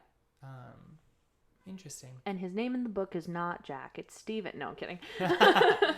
So all of these things happen, and he said it himself to the public, and yet Stephen King has also said in public that it's not a direct correlation, that the Overlook is not the Stanley Hotel. I'm like, okay, sure, Jan. That's cute. For legal reasons. Yeah. And then with the hotel not wanting to be a part of it, but wanting to attract tourists as well, they get this. Speaking of the maze, iconic part of the book and the film, there was no maze on, obviously, at the hotel. They built a fucking maze, didn't they? Yeah. They built this crazy hedge maze in 2015. Okay. So all this time later. I'm sorry. And it was supposed to be, they've said it was, to honor the movie, basically. Okay. Which is hilarious. Do you want to be the movie, or do you not want to be the movie? You can't have both. You can't have both. Stanley. I get the reasoning for not wanting to be associated, because maybe the ghost found in the movie would be too scary for someone to want to stay in that room. Or I can see that they might be afraid that some people would assume that a man chopped up his children and wife with an axe at their hotel, and that didn't happen. At the same time, it's like, but you're still gonna take credit for these 12 other things. That's it's odd. I feel like it's very odd. I feel like what they should have done is been like, yep, this movie's based on, or this book's based on us, but no murder. I'd be like, but these murders didn't happen, but these did. I feel like I would be very open about that. Yeah. I don't know. It's weird. It's very strange. But, they do ghost tours all the time. They used to do them more often with a full paranormal team and do a full investigation. And they kind of stopped doing that in 2016. I found an article about they were going to suspend the weekly investigations because, in the summer months it was getting busier and busier, and it was just apparently too much. But they still do the nightly ghost walks for guests and things like that. But I just thought, it was interesting that they came out with a statement basically being like, we're going to put an end to the full-blown investigations. Like, we're just too busy. I'm like, Interesting. Interessante. Ghost Hunters and Ghost Adventures, both TV shows, have been there multiple times. I believe I watched an episode of Ghost Adventures when I was young about it. The guy from Ghost Adventures was so hot. But I was like in love with him as a kid. But so they've been there. It's got quite the reputation as being one of the most haunted hotels in America. Mm-hmm. So there's reports of lights flickering on and off, doors slamming and opening. People have seen shadows. People get cold chills. Children are heard. You know, all kinds of stuff. Kind of across the board, spooky things are seen and heard. And then I've just got a couple of little ghost stories, little ghosty facts about different locations in the hotel. Because it's a huge place. So there's a lot. I'm sure. That you can do. So one of the big ones I found that really freaked me out, someone may have found some photo evidence, or captured, I should say, photo evidence of a ghost at this hotel. So in 2015, Miss Stephanie Rydell, I think her last name, if that's how you say it. Stephanie Rydell of Rydell High. Rydell High. Stephanie from Ohio was staying at the hotel in 2015, and she was on a one of the nightly ghost tours that they give to guests. Okay. And she took a photo after the tour guide basically told them, take as many photos as you want, flash, take a bunch at a time so you can try to capture something. And they're on their way to the concert hall basement, which the concert hall is supposed to be very haunted. Let me tell you one thing. When anything is in a basement, it's not good. A problem, because the only thing that should be in basements are like kitchens. Kitchens? Isn't that like, aren't most kitchens like in a basement? No? Okay. Not in my experience. Okay, maybe I'm wrong. I don't know what. I think, you know what I'm thinking? Because I feel like... I'm thinking like a boiler. a boiler and then like storage. Yes, storage. You should have nothing else. Yeah. Or like an underground like It's not bar. A place to hang. Like a concert hall? Absolutely it's not. It's like the basement of the concert hall, I believe. No. There should just be no basement. But I'll show you a picture of the concert hall, because day, night, basement or not, this place is like, I would not... Ugh. Can you imagine going there at night? Oh, no. With a flashlight? It's this huge open space with this creepy ass stage with the piano. There's definitely ghosts there. Yeah. It looks like a place for ghosts. Yeah. And it is one of the most haunted locations in the hotel. Of course it is. Of course. Because ghosts seek attention. There is a stage for ghosts a concert. Ghosts are just attention whores, let's be honest. Ghosts are just actors who didn't make it in the real world. Am I a ghost? So you're saying I'm a ghost. Yes, correct. So basically, our girl Stephanie from Ohio, she's taking lots of pictures on this ghost tour. They're walking down the steps to go into this basement. Yes. The tour guide's in front. Okay. And she takes this photo and allegedly captures a little girl in the corner looking at the camera in a pink dress with glowing eyes. Oh my God. And guess what? There was no little girl there in real life. Show me a photo. Would you like to see the photo? Oh, I'm scared, but I think I want to see it. On the spook factor, like, where are we at? I was spooked when I saw it Okay. and then read the story. Okay. Because I was like, oh, shit. Okay, I'm ready. Because Stephanie says about this photo, quote, "Though I doubt if anyone would believe me, there was only one time throughout the tour where I felt any strange energy or feeling, and it was right here, heading down to the basement of the concert hall." No. No. That is... So the light is just like edited to show you where to look. But that is not... I feel some type of way about that. I don't know what it is, but that photo doesn't make me feel good at all. See, I got a chill looking at it. Like, you know how sometimes you look at shit and you're just like, you're just like, oh, that's spooky, but whatever. Bad vibes. But this photo is just, it's unsettling. It's unsettling because it's like, it's so, because it just looks like a photo, like it's dark and they're going down this hallway. Yeah. Down these stairs. And then it's like the corner, maybe behind kind of a table or something. It's like somebody's kind of just standing there, and I don't know, something about it is very unsettling, and it's one of the few ghost pictures I've seen where I'm like, yeah, that looks like a little girl. Yeah. I mean, there's no denying that looks like a little girl. I could see people disproving it because, like, it is a lot of fabric and, like... Sure. But no, like, that's... The feelings I'm having right now about that are not great. Not great. That's Lucy, allegedly. So let me tell you a little bit about Lucy. Oh, there's a story. Lucy is a famous ghost seen by many. She's a little girl. And according to the hotel, she was... probably about 12, 13 years old. They're not really sure. And this whole story is kind of like, could be totally fake. Who knows? But this is kind of a known thing at the hotel, that she was believed to be a runaway who was squatting in the basement. Because, you know, there's all these underground caves and it's a huge place. It'd be very easy for a child to hide there and say, oh, my family's in room, blah, blah, blah. Sure. You know? So...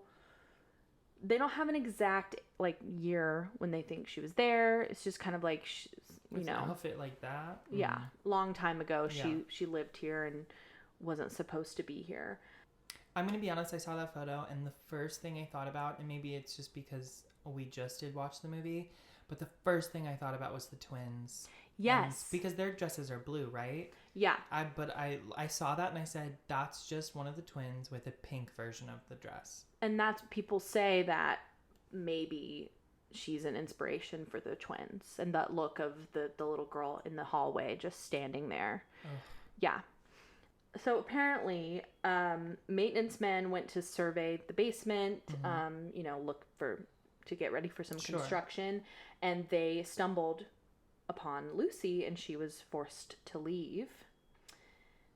Allegedly, that I saying allegedly a lot. That very night, temperatures dropped below 0, and she was later found dead on the grounds, frozen by the elements. And today, many of the workers and guests have claimed to see her.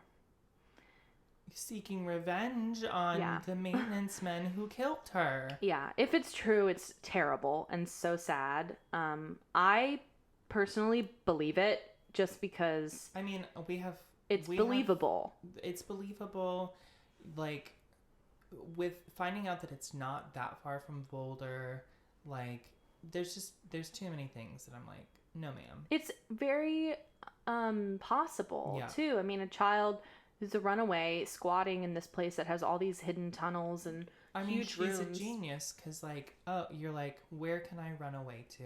It's so smart. Hotel? I'm sure there's always leftover food just chilling. Because rich people never finish their walk food. Into the like dining area and be like, like. Yeah, it would be very easy for her to survive there for a while. A hotel like that, like, I mean, obviously if you go to the hotel, like, you know, Red Roof Inn, they're not gonna have like what you need, but like a big place like that, and like, that's crazy. You can get away with it for sure, and it's easy to believe that in a place like that you could easily freeze to death. I mean, spoiler alert, the end of The Shining. Yeah, exactly. Yeah. So that's a little bit about Lucy, and she is also seen in the concert hall itself. So the basement is where that photo was taken, but she is pretty active in the concert hall itself. And that room is one of the most haunted areas of the hotel. Lucy's always there. There's a ghost that plays the piano often, which that alone is just freaky. That's a classic trope. Ghosts are just actors who didn't make it. Ghosts are actors, musicians, children. She was a child actor for sure. Support the arts. Yeah. So, and it's there's a theory that the ghost that plays the piano was the guy who built it, Freeland Stanley's wife, Flora. So that's part of it, is that Flora is the one. Isn't Flora the name of the little girl on Bly Manor? Bly Manor. Absolutely. Oh. Which I highly recommend. I love that show. Haven't finished it yet, but so far loving it. So far. Yeah. And then Paul, our good friend Paul, is another big, he's like a heavy hitter ghost that's seen often, and he was apparently... Is he hot? You know, there's no photos, but... my knowledge of men named Paul. Yeah. They could just throw me in a bed.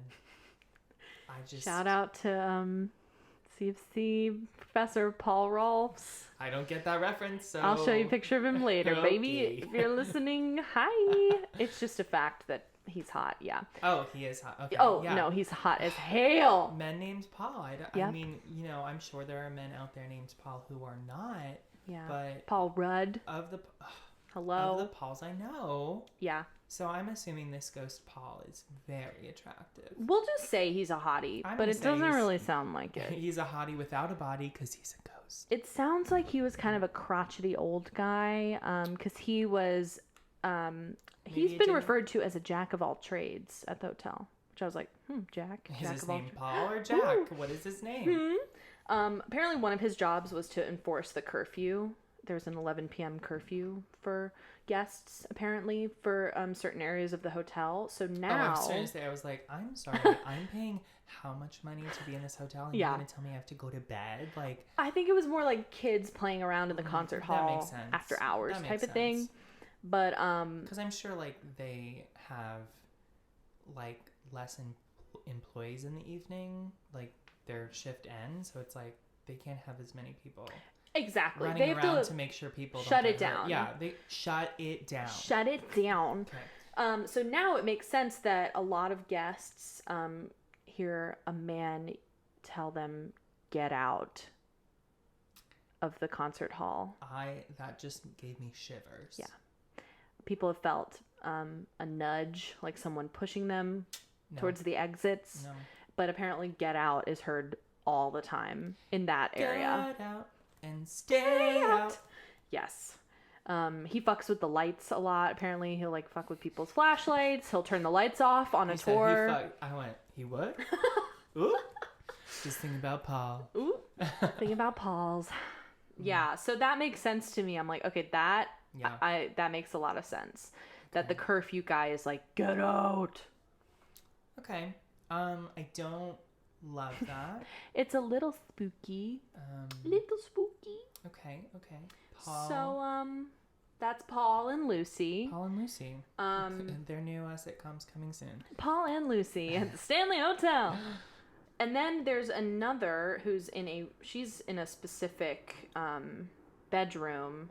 What if Paul killed Lucy because Paul's job was to get people to leave, and she was in the concert hall. So Paul is the one that sent Lucy outside. I'm calling it. Shit. And so Paul's chasing Lucy because it's his unfinished business. Whoa. Maybe that's why. Maybe Lucy's in there playing the piano to annoy Paul. I'm just saying. I'm not saying. I'm just saying. I really like that theory. Thank you. There is another. It's a whole cast of characters, which I love. So Room 217. Okay. Very famous. We've already talked about it. Stephen King stayed there, and I just imagine Stephen King walking into this hotel.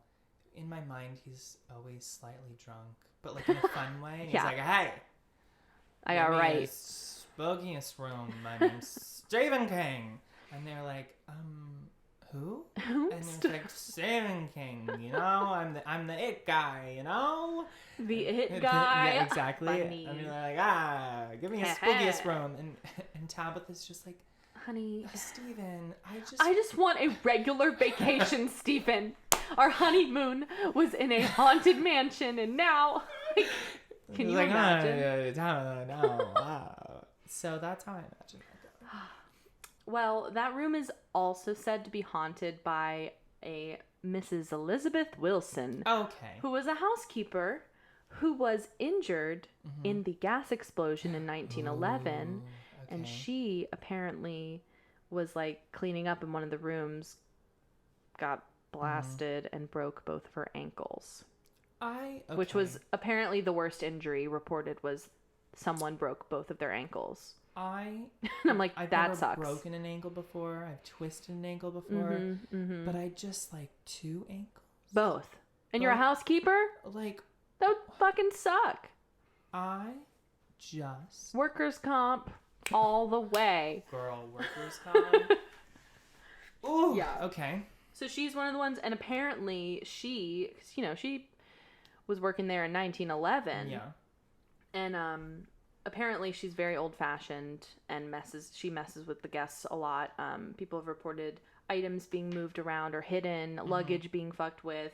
And a lot of people say that she must be old-fashioned because couples that are staying in the room together that are not married will feel a cold, like, force come between them in the bed, basically. And I'm like, ooh. So she's like, no fucking in my room. Absolutely not. Sinners. She should, any homosexual couples out there who want to go to room 217? Yeah. Because that would be really funny to see what she does. She'd be like, 2 men? Oh, well, they must just be pals. Pals. Oh, no. What are they doing? Although, who knows? Maybe she's like gay rights. Maybe. Yeah. Mrs. Wilson said gay rights. Maybe she's a lesbian. Maybe she's just like, it's possible. I don't want to see these straights doing anything. I like that theory more. So she's like, get some gays like, in ew, here. Gross. We're the lesbians. Yeah. And then I'll be fine. Yeah. Maybe, I'm into it. I've been dreaming of my true lesbian. Wow. So yeah, that's Mrs. Wilson and 217. There is the grand staircase that when you first walk in, it's like huge. And that's apparently anything like the staircase haunted. From The Shining. Yeah. Okay. I would say so. I'm going to show you a photo, actually. Oh, perfect. This is more of a close-up edited, though, because it's... I just really wanted you to get the full effect of this creepy-ass picture. This was kind of like, I think it was 2016, 2017 maybe. A tourist took a photo of the staircase, and and nobody was there. He just thought it was pretty. And then when he got the photos developed... There were people there. There is a woman at the top of the stairs. I'm honestly probably... Are you ready? No, I'm not.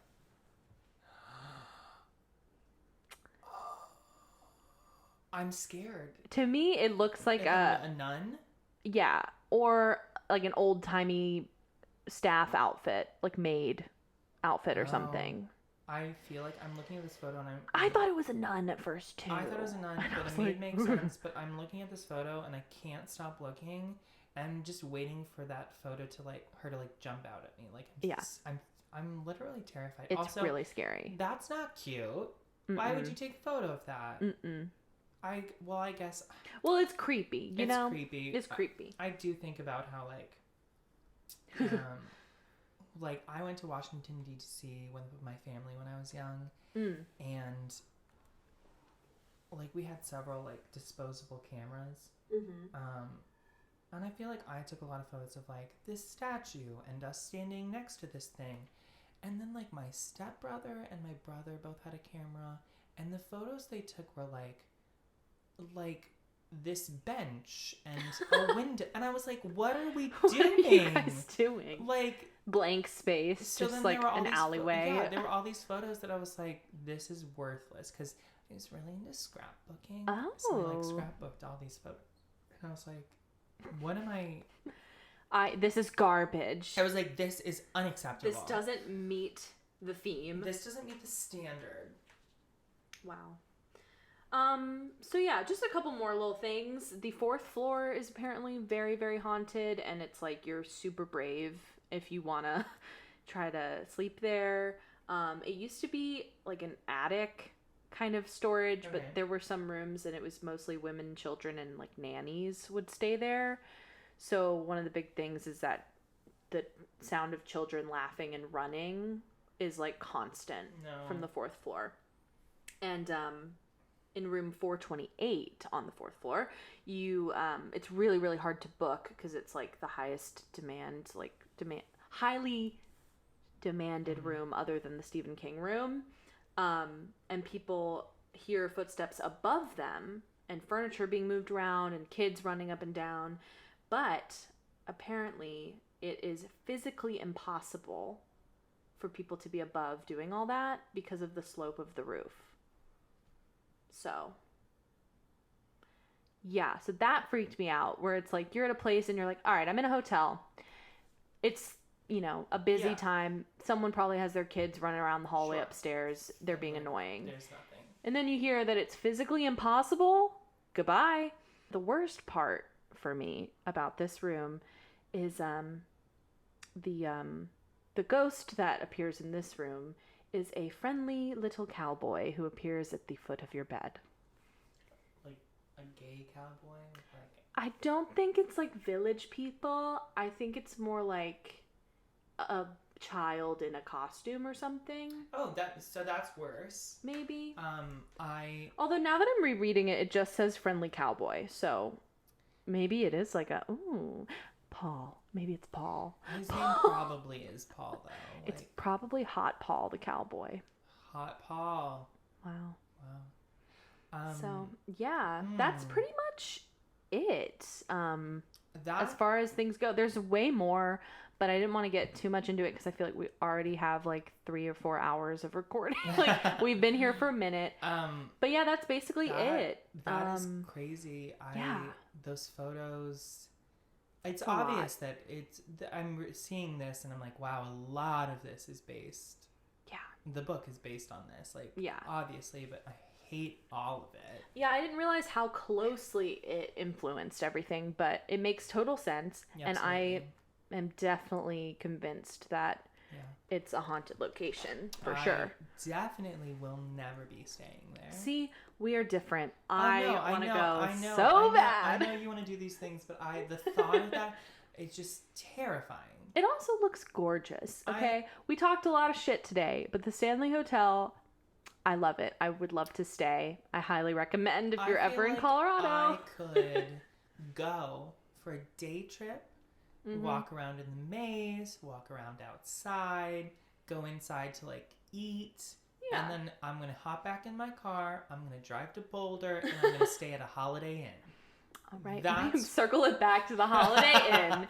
And that's what I'm going to do. All right. Am I going to stay in that 4th floor spooky room with a cowboy? Absolutely not. I don't know, I'm lonely. We don't know how friendly... Friendly? Said friendly. What do they mean by friendly? Do they mean giddy up, or do they mean hey, let's have a chat? Or I'm gonna stand here and watch you sleep? No, not so friendly, is it?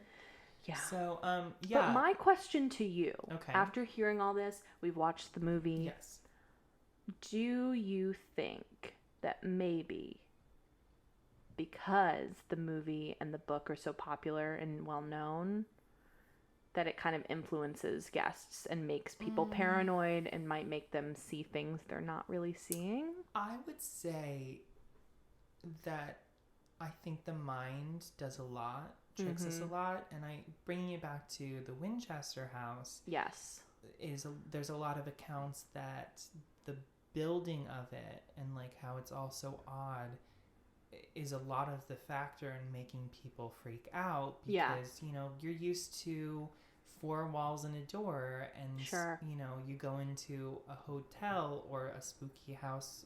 It's if you're in an unsettling environment, your mind can play tricks on you. And then it's you're not used to a ballroom that's huge, or there's 4 floors above you with all these I feel like it does add to the spook factor, and you definitely start to hear things. I mean, at work, we'll talk about this on another episode, but being there, I definitely, would be on the 2nd floor, and I was just saw a ghost, and then realized it was my reflection in the window. So absolutely. I definitely think probably a lot of accounts that the guests have are them tricking themselves into thinking they saw something. And really probably hoping for an experience. Because apparently if so many people are going for the ghost, they're oh, I hope and then they, believe they did. I mean, I do think there are ghosts. I mean, those photos you showed me, I'm like, absolutely. And I think there are so many accounts, and there's so many, like when I was doing my research, there are so many websites that just have lists of, these are the most haunted locations in the hotel. Yeah. These are all the stories we've collected. These are all the photos and videos that allegedly prove a ghost was here. So there's so much information on it that I'm like, all right, I definitely believe that some of it is true. Right.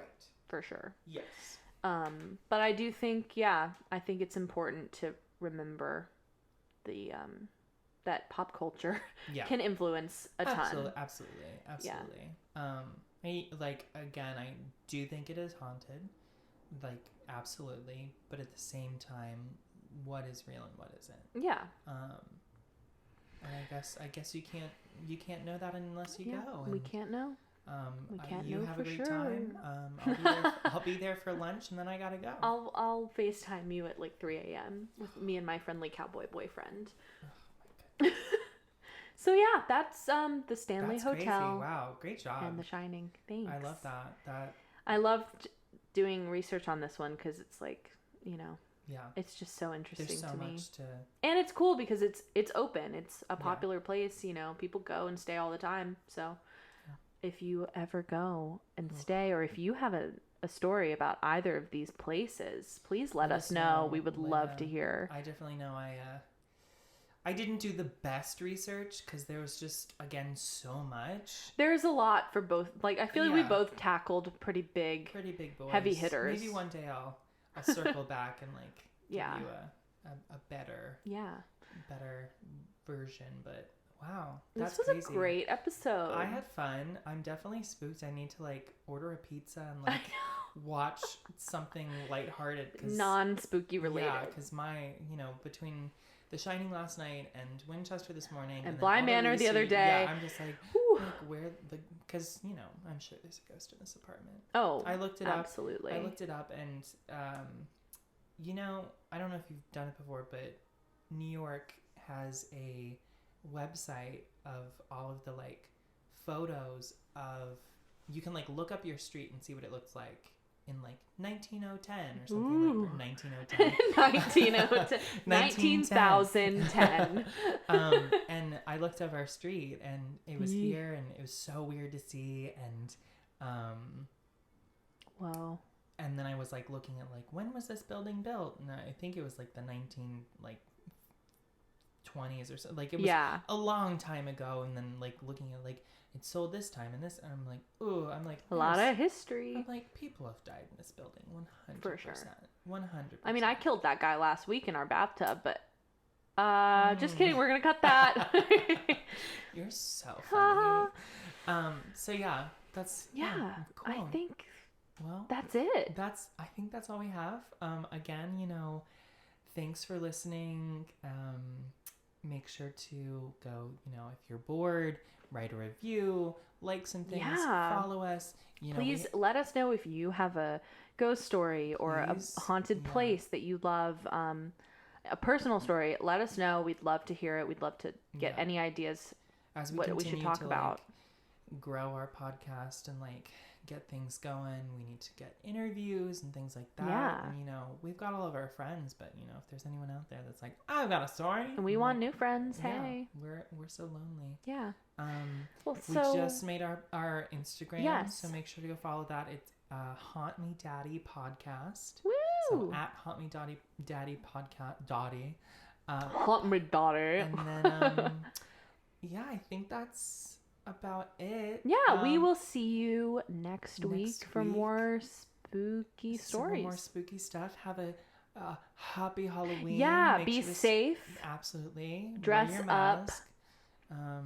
Use all the fake blood. Enjoy yourself. Amazing. And until next time, haunt me, Daddy. Thanks, guys.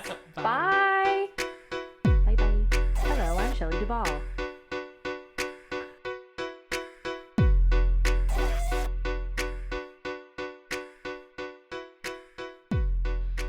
Come play with us.